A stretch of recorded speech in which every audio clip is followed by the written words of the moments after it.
Olá a todos novamente. Essa é a aula de quadratura gaussiana, a segunda parte.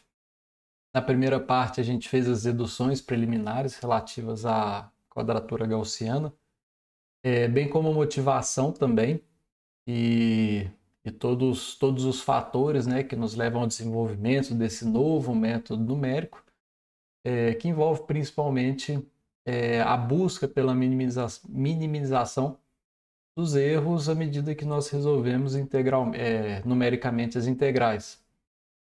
Então, durante essa aula, quadratura gaussiana, primeira parte, nós chegamos a ver o sistema não linear, que é formado em virtude da metodologia. Não chegamos a resolver o sistema não linear por conta de escopo do nosso curso, mas a gente colocou a solução e chegamos na fórmula da quadratura gaussiana para n igual a 2. Ao final da aula também nós disponibilizamos a fórmula, né, para n igual a 3, em que o número de fatores aumenta, né, e os parâmetros das funções eles ficam diferentes. Então, para ilustrar a nossa aula passada, eu quero iniciar essa segunda parte de quadratura gaussiana justamente resolvendo um exercício, um exemplo simples, para ficar claro como que é utilizada essa metodologia. Lembrando que na aula passada, a quadratura gaussiana que foi deduzida, ela se referiu ao intervalo de -1 a 1. Então, indo para o nosso quadro agora, enunciando a solução desse exercício que nós vamos fazer, a título de exemplo, nós podemos colocar da seguinte forma: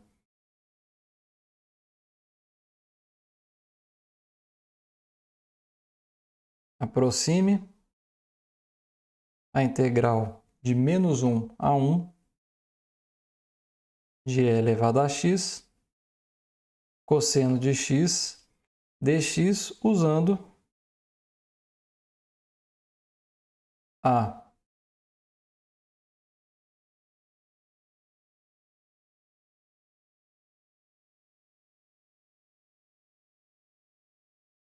gaussiana para n igual a 3. Então, nós temos que da aula passada, chegamos a enunciar para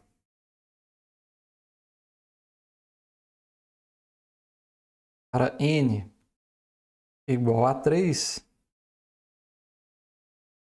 nós temos que a integral no intervalo de -1 a 1 de uma função qualquer, de um f de x dx, é aproximadamente, sempre guardando a ressalva do aproximado, porque a gente colocou de forma genérica, né? Mas existe aquela questão dos polinômios de grau menor, em que eu vou ter a solução exata. Então aqui eu teria 5/9 de f de menos raiz quadrada de 3/5 mais 8/9 de f de 0 e, por último, 5/9 de f raiz de 3/5. Então essa é a fórmula que nós temos para fazer o cálculo dessa integral. Deixa eu só reposicionar aqui.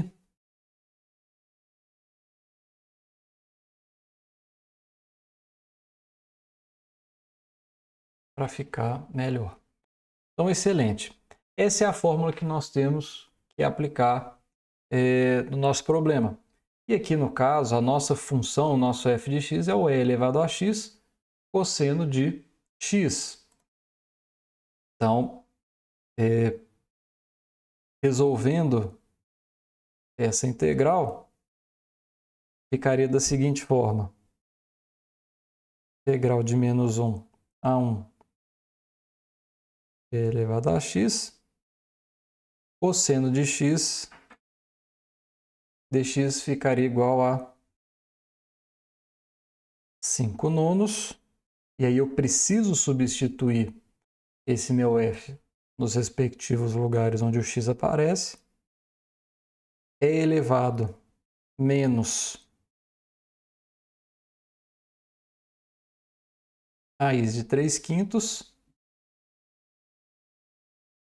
cosseno menos raiz de 3/5 mais 8 nonos de e elevado a zero cosseno de zero. E por último, 5 nonos de e elevado raiz quadrada de 3/5, né? Cosseno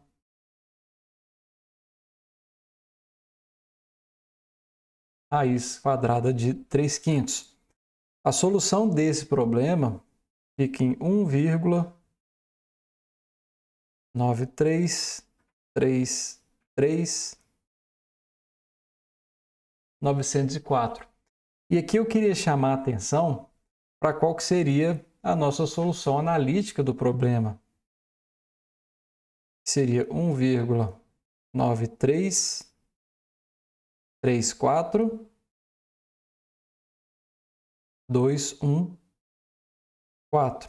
Essa aqui é a minha solução real. Então vejam como a aproximação da quadratura gaussiana produz resultados que são extremamente relevantes do ponto de vista numérico. Então essa é uma das grandes vantagens da quadratura gaussiana, quando a gente torna um intervalo em que eu vou assumir os pontos para calcular a integral um pouco mais flexíveis do que previamente nós tínhamos estudados nas fórmulas de Newton-Cotes. Então essa é a grande vantagem.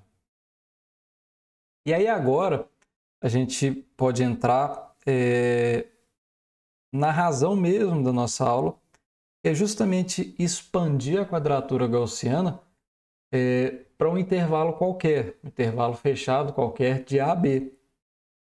Então nós temos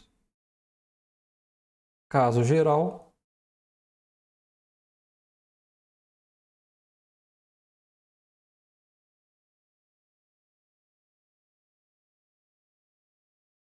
para um intervalo fechado a B. E nesse caso, a gente basicamente utiliza a técnica de mudança de variáveis. De que forma nós utilizamos a técnica de mudança de variáveis? Então, só recapitulando a quadratura gaussiana que até o momento nós estudamos, o intervalo de integração era de menos 1 até 1. Então, o que eu faço agora? Quando o meu t é igual a menos 1, eu vou dizer que o meu x é igual a A. Da mesma forma, quando t é igual a 1, eu vou dizer que o meu x é igual a B. Graficamente, como que ficaria essa mudança de variável se a gente interpretar esse intervalo de forma linear?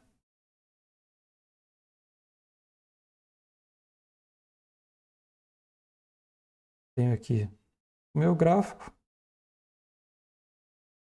Aqui seria x e aqui eu teria t.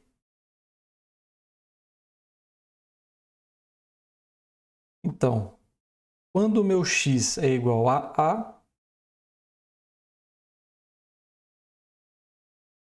aqui eu vou só adaptar esse eixo para ele subir um pouco mais. Deixa eu refazer novamente esse gráfico.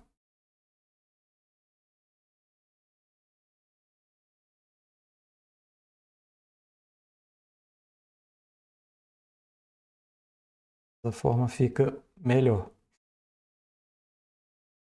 Tenho x e aqui eu tenho t. E eu tenho os dois pontos que eu preciso. Então, no eixo x, quando o meu x vale A,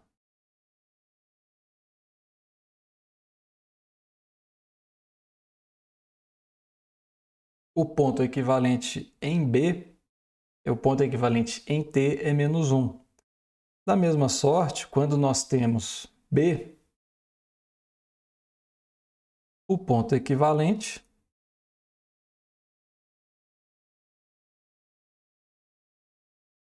é 1. De tal forma que, quando nós unirmos esses dois pontos, nós teremos uma reta, ou seja, estou propondo que a variação entre esses dois pontos que estão sendo utilizados para a mudança de variável seja linear. E aí, essa variação sendo linear, eu posso deduzir a relação entre t e x da seguinte forma, buscando lá a nossa fórmula básica, né, da equação da reta, seria de forma genérica, né, um y menos um y0 igual a um mx menos x0, sendo que y0 e x0 é um ponto arbitrário que você escolhe para poder modelar. No nosso caso, nós não temos y, mas nós temos t, então a gente só precisa fazer uma readaptação na forma com que nós estamos vendo isso. Então, se eu utilizar esse ponto, t igual a menos 1 e x igual a A, para formular essa reta, para calcular essa reta e descobrir de fato um x em função de t, ou então vice-versa, ficaria da seguinte forma. Eu tenho um t mais 1, já trocando o sinal, é igual a um m que faz x menos A. Mas nós sabemos quem que é m. M é justamente um delta y, né? No caso um delta t, sobre um delta x. Ficaria t mais 1 é igual a, quando nós fazemos variação de A até B, fica 1 menos o menos 1. E ficaria 2 sobre B menos A. Deixa eu só colocar isso aqui um pouquinho para o lado. Entre parênteses, x menos A. Então, olha que interessante.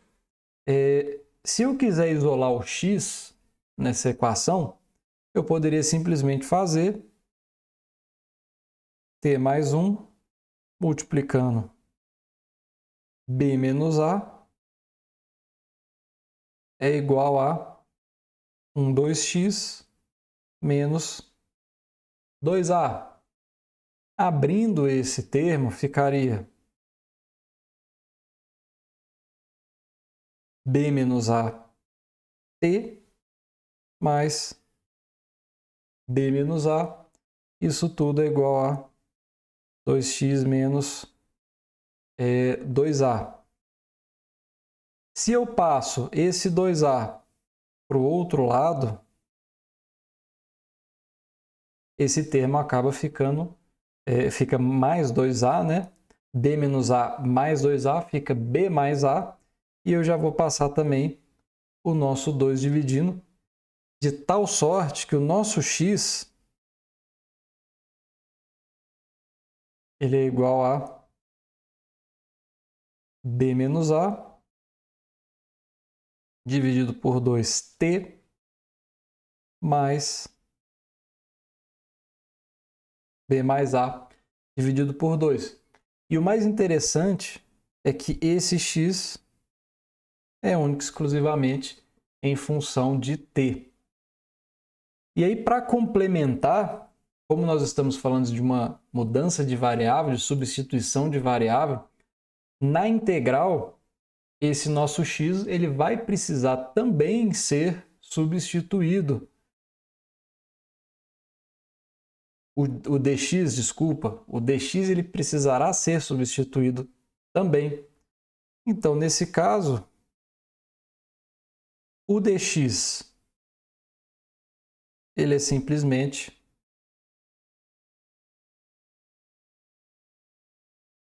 b menos a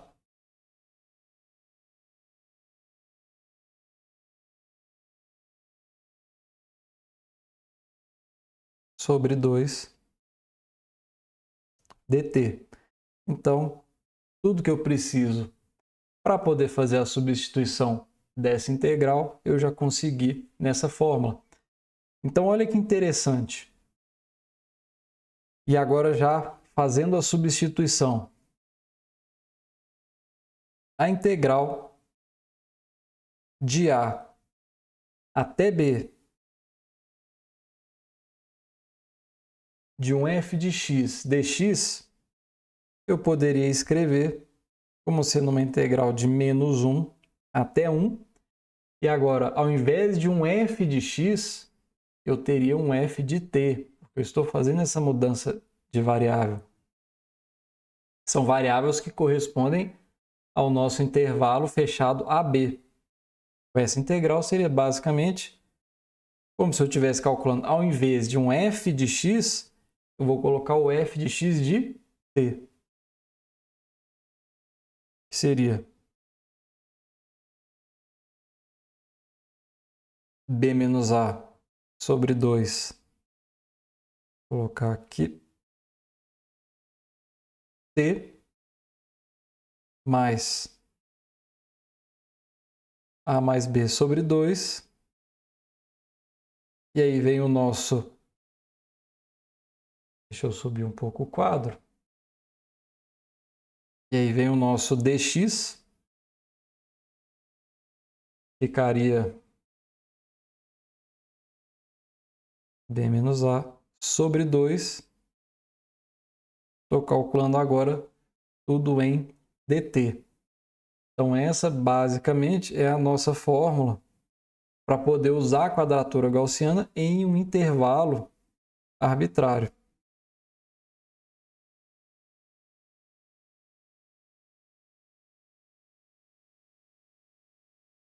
Bom, naturalmente, a gente precisa agora fazer um exercício para poder ilustrar como é que seria esse cálculo da quadratura gaussiana em um intervalo arbitrário.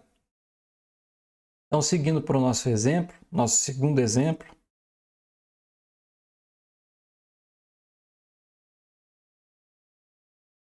calcule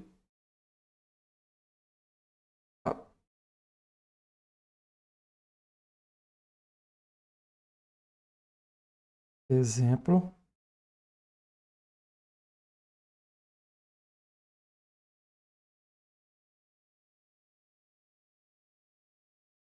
calcule a integral de 1 até 3 de x elevado a 6 menos x elevado ao quadrado seno de 2x dx. E aí, só a título de comparação, a solução analítica dessa integral nos leva ao valor de 317,3442. Então, nós vamos resolver essa equação agora numericamente utilizando a quadratura gaussiana. Então, o primeiro ponto é perceber que o nosso intervalo ele está indo de 1 até 3. Ou seja, o nosso A vale 1 e o nosso B ele vale 3 horas. Se eu tenho esses intervalos, basta que eu utilize a nossa fórmula logo aqui acima, substituo. Então, seria um F, por exemplo, de B menos A, ficaria 3 menos 1, 2 sobre 2, de T mais A mais B, ficaria 3 mais 1, 4, dividido por 2, e depois ali o termo associado também ao dx dt, que faria B menos A sobre 2. Vamos calcular esses termos, como que eles ficariam para a gente verificar a nossa solução. Então vamos lá. A gente precisaria de um F. Vamos lá, seria um X, calculando quem que seria o X de T, né? Que esse X de T é exatamente o termo que será substituído aqui. Eu vou fazer um F desse meu X. Ficaria 3 menos 1. 3 menos 1 dividido por 2, T, mais o A mais B, 3 mais 1, 4, dividido por 2. Dividido por 2. Esse termo aqui ficaria só T mais 2. O nosso dx dt,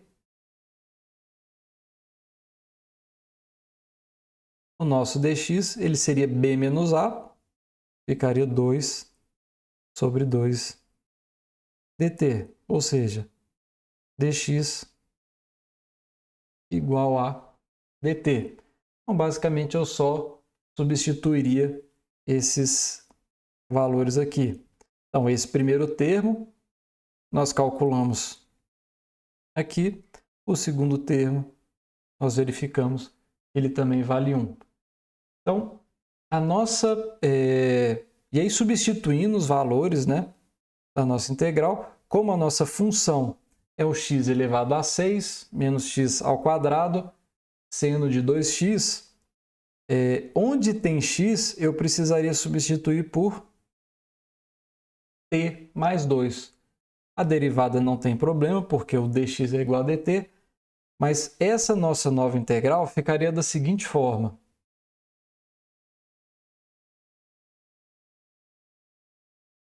Integral de 1 a 3 de x elevado a 6 menos x ao quadrado, sendo de 2x, dx é igual a integral de menos 1 até 1 de t mais 2 elevado à sexta menos t mais 2 ao quadrado, sendo de, e aí é 2x, 2x, o x vale t mais 2, ficaria 2t mais 4, fecha, dx é igual a dt. Nós precisaríamos resolver essa integral. Lembrando que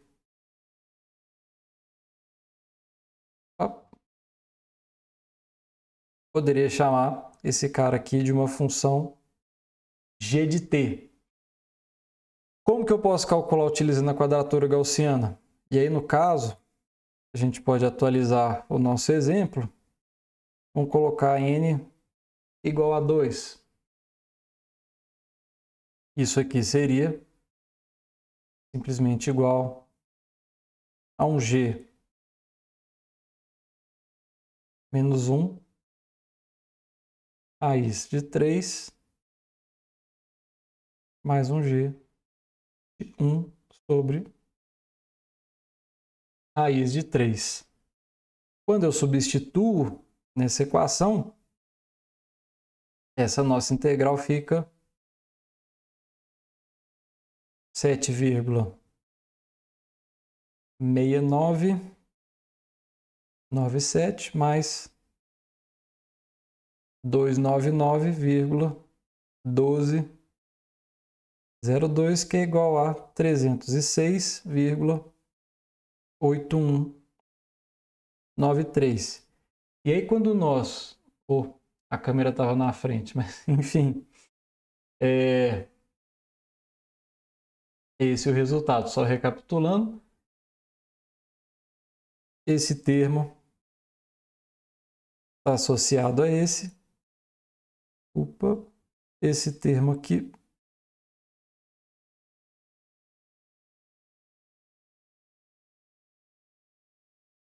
Esse. E esse segundo termo. Fazendo associado a esse cálculo. A resposta ela é 306. E aí quando a gente compara rapidamente a resposta de 306,8193 com 317, nós temos uma diferença significativa, mas lembrando que é um intervalo arbitrário, que nós estamos transpondo para o intervalo fechado AB, e ainda assim é uma solução bastante satisfatória.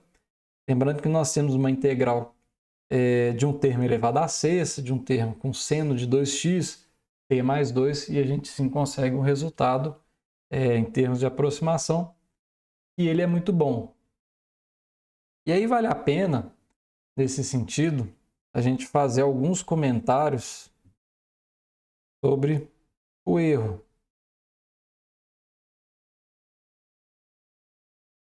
Considerações sobre o erro. Então, assim, de forma genérica, e aí não cabe a gente ficar deduzindo aqui extensivamente, até foge um pouco do escopo do nosso curso, deduzir de forma prolixa o erro que a gente tem associado à quadratura gaussiana. Mas,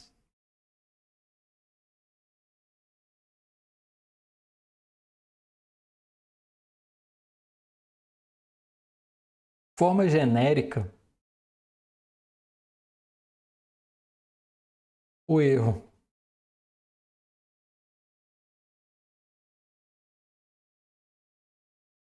tomando por base o nosso intervalo padrão,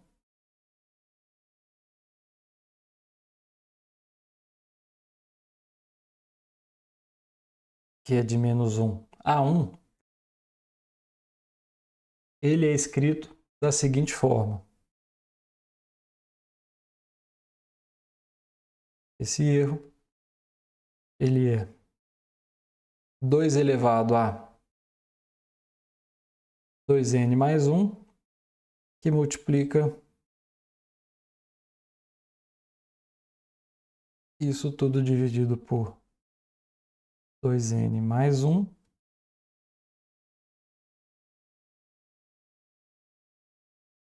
fatorial, que multiplica a derivada 2n de o nosso termo que está ali no ponto médio, no intervalo de menos 1 a 1. E aí, por exemplo, no caso, se a gente está falando de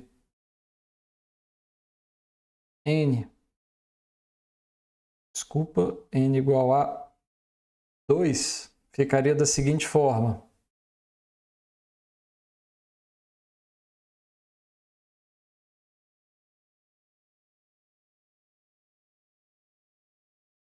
Dois elevado à quinta, que multiplica 2 fatorial elevado à quarta, dividido por 5, multiplica 4 fatorial elevado ao cubo, e aqui a derivada quarta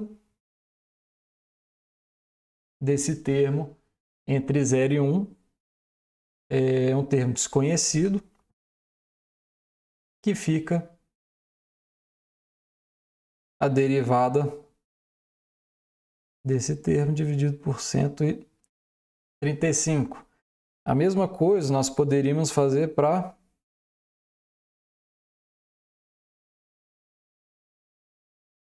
n igual a 3. Daria um valor próximo também. Temos que o erro para n de 3 seria 2 elevado a 7. 3 fatorial elevado à quarta potência dividido por 7, que multiplica 6 fatorial elevado ao cubo. Já no caso do termo da derivada, ficaria a derivada à sexta. Lembrando que o termo da derivada é 2n. Como a gente tem n igual a 3, 2n do nosso termo entre menos 1 e 1, o que resultaria um termo médio, né, da derivada sexta dividido por 15.750. O interessante aqui é quando nós estudamos o erro nas aulas passadas, é que a grande vantagem aqui é que a gente conhece a função geradora. É justamente aquela que está na integral, é o integrando. Então,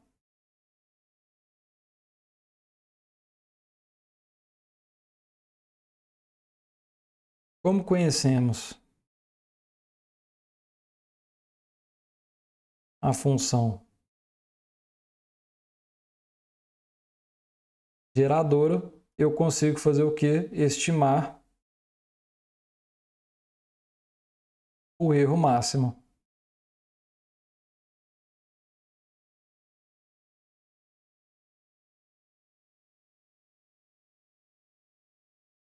E aí o grande ponto mais interessante é que, da mesma forma que eu conheço a função geradora e não conheço o termo x, que é um termo de valor médio no intervalo de menos 1 a 1, eu consigo estimar qual que é esse erro máximo, admitindo que o maior valor possível associado a essa nossa derivada.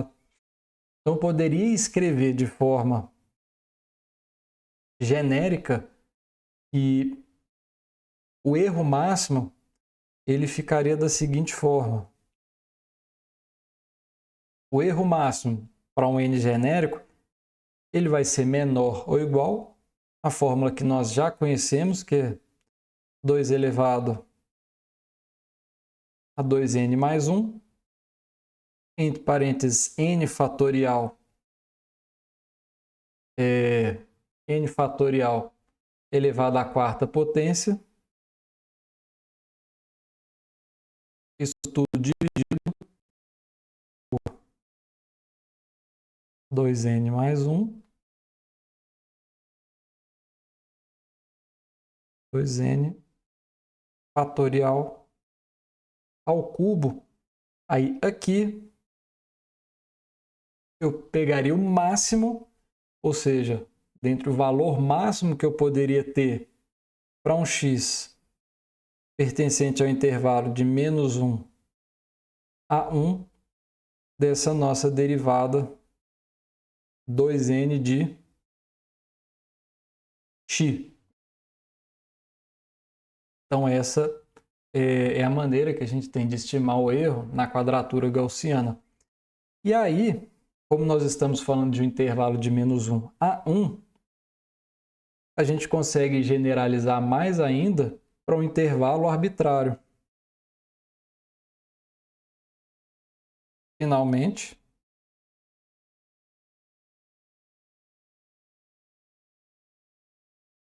para um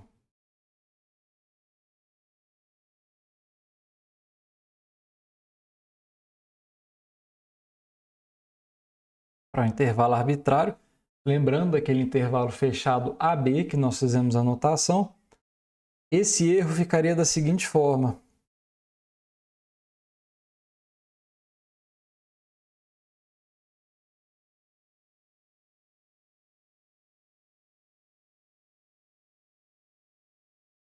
Dois n mais 1 vezes todo o nosso termo que nós já tínhamos visto anteriormente.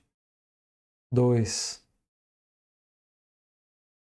elevado a 2n mais 1, que multiplica n fatorial elevado à quarta potência, isso tudo dividido por 2n mais 1,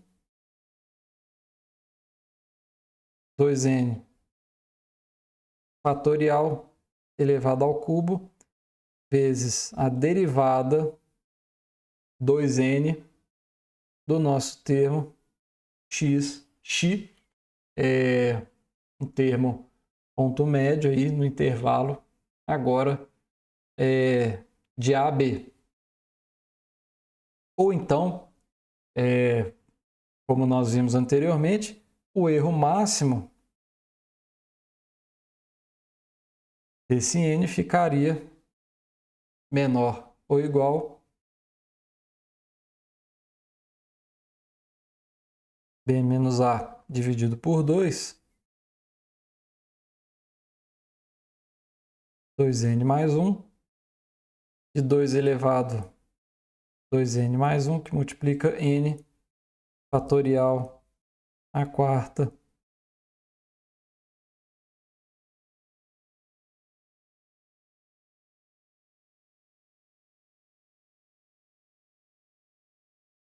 aí aqui a gente já traria também aquela simbologia do máximo.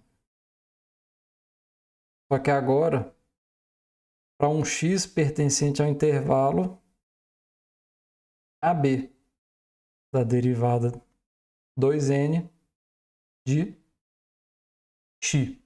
Essa seria a forma de estimar o erro máximo, né?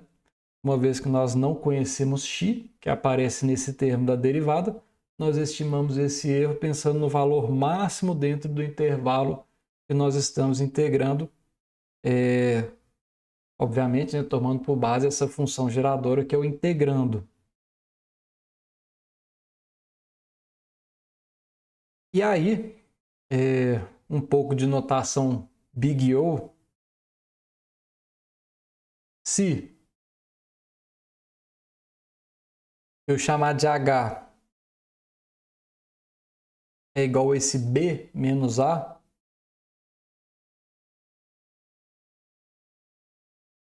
podemos dizer que para esse método nós temos um Big O que é H 2n mais 1, o que significa dizer que estou falando da ordem de grandeza, da ordem de convergência, desculpe, de n igual a 2, quando n igual a 2, nós temos ordem de convergência H5, e para n igual a 3, nós temos uma ordem de convergência H7.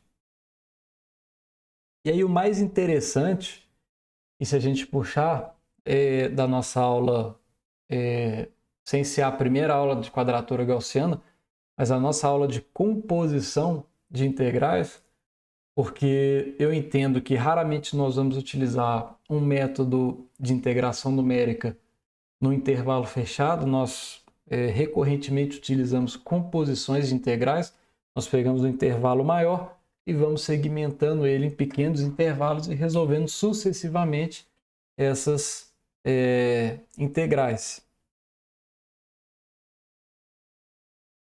Então,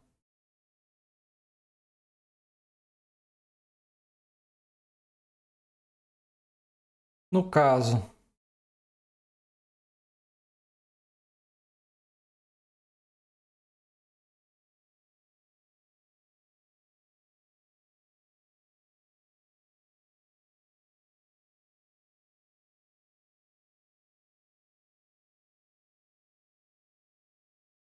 de forma composta,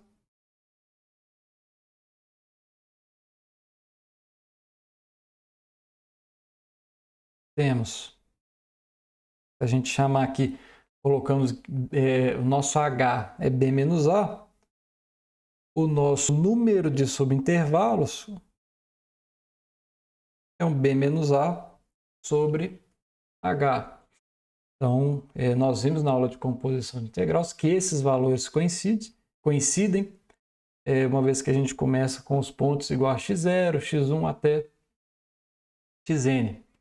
Então, esse nosso n é o número de subintervalos.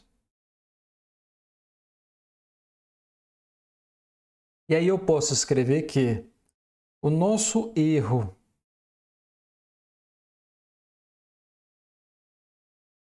vou colocar o nosso erro global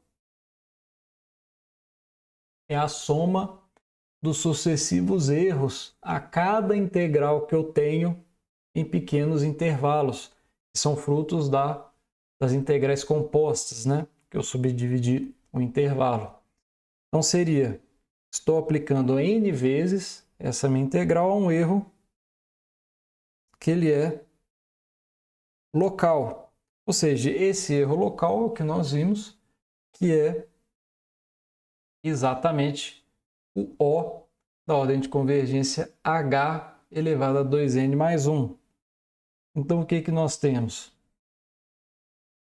Uma vez que se n é B menos A sobre H, esse n ele tem uma ordem de convergência associada de O 1 sobre H, e o erro local que nós vimos é um O de H 2n mais 1, o que resulta na composição de sucessivas quadraturas gaussianas, né, em subintervalos, como ordem de convergência de H elevado a 2n. E aí fica a grande mensagem, que muito embora o método composto ele tenha um erro global como uma potência de H menor do que o erro local, o que não significa que a composição de integrais ela é ruim do ponto de vista do erro, só por conta disso. Na verdade, ao contrário, né, é geralmente mais eficiente, porque eu aplico uma regra em subintervalos menores, reduzindo muito antes esse erro previamente à soma que será feita. Então, essa é a grande vantagem. Eu reduzo minha ordem de convergência, mas o meu erro é reduzido em função do intervalo ser menor, com esse H tendendo a zero. Essa é basicamente a nossa aula de quadratura gaussiana. A segunda parte é justamente para poder trabalhar ela em intervalos arbitrários quaisquer, e nós utilizamos essa mudança de variável e ainda assim a gente tem uma ordem de convergência muito boa até para composição. E qualquer dúvida é só deixar nos comentários ou entrar em contato. Muito obrigado.